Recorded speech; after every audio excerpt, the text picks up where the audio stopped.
Welcome back to TV5 News at 9. It is time now for Education Matters. We are here with Dr. Craig Douglas. Thank you, Dr. Douglas, for joining us again today. We appreciate you. Good morning. Good morning, Doctor. Okay, so today we're talking about some changes that we're going to see when the students head back to school this fall. This is going to be a real challenge. How are schools going to confront this COVID-19 when students head back to school? It's such a huge challenge for educators to try to visualize what coming back to school in the fall will look like. And we're seeing so many different ideas being shared through your medium, and we appreciate your coverage of all announcements from colleges all the way through K-12. Last week I spoke about the need for parents to consider an earlier start than normal. Before we were starting after Labor Day, now anticipate an August start. We're seeing that in colleges too, by the way. Your report about CMU just recently validates that. Also some flexible scheduling where maybe only part of the students would come on appointed days, depending upon where we're at as a nation and as a state and as a region with COVID-19. I thought today I'd expand a little bit more. I did a little more research because I had a lot of people say, boy, that was a great topic to bring up.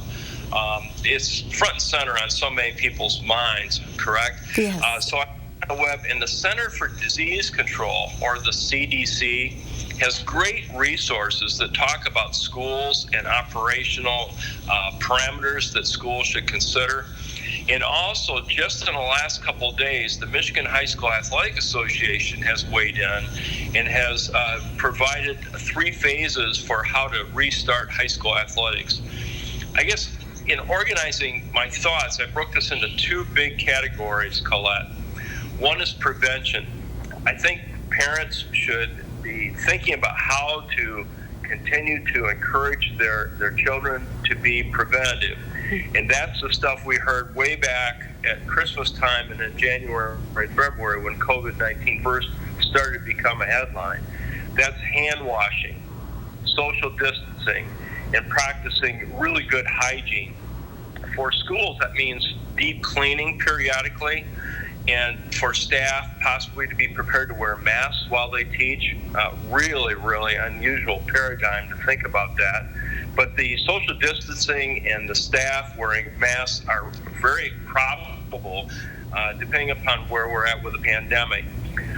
The Michigan High School Athletic Association has called for 3 stages of bringing sports back, and they're focusing right now only on individual sports, sports like cross country, track and field, where the team setting is minimalized. In fact, they're suggesting no more than 10 be at any particular practice or training session at a time, including coaches.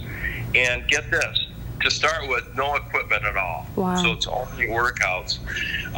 That's depending upon how all this return to normal occurs with COVID-19. So prevention's a big, huge part. Second, logistics. COVID-19 is going to impact all what we consider to be normal functions for a school to operate. Things like gym class, sports, as I mentioned, even how to eat lunch, how to change classes, recess, riding the bus. It's an endless list of how routines need to be rethought and reshaped due to the virus.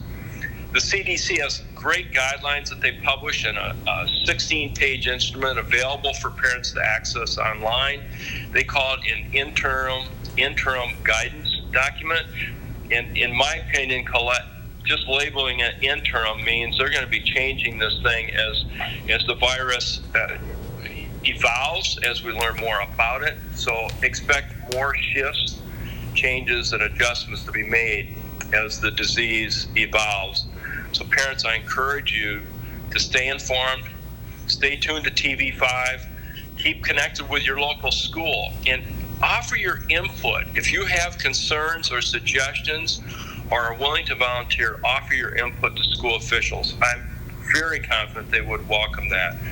These are very unique times. They sure are. You know, Dr. Douglas, I have to ask you one question because I know when we heard yesterday, the kids heard that the governor was lifting the stay-at-home orders. Kids are really excited. They're like, oh my gosh, we can get back to normal. School's going to be normal. Being with my friends is going to be normal. And this is going to put a lot of pressure on them. What do you have as tips for parents dealing with kids with that? I know my kids went through that yesterday. They're like, oh great, back to normal. Yeah, well, we all want to hit the fast forward button. I'm right with the kids on that. I can't wait to get back to a normal. But I think right now, normal is probably going to be more like we used to have it outside. In other words, as I saw the governor's very effective press conference yesterday, clearly if you had exercise classes outside, you have much more flexibility. You can have larger groups.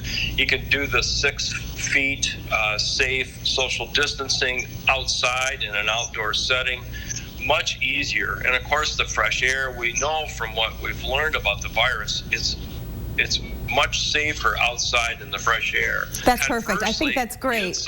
That's great, Dr. Douglas. I love that. You know, I think when you said that outside, especially when it's beautiful like this, we need to stick to that. Thank you. We could talk to you all day. This is such a perfect topic right now, and we cannot wait for you to come back next week. Thank you again, Dr. Douglas. Appreciate you. Take care and stay safe. You are welcome, sure. Now, if you have any other information, if you'd like more information, please check out the hot link section at WNEM.com.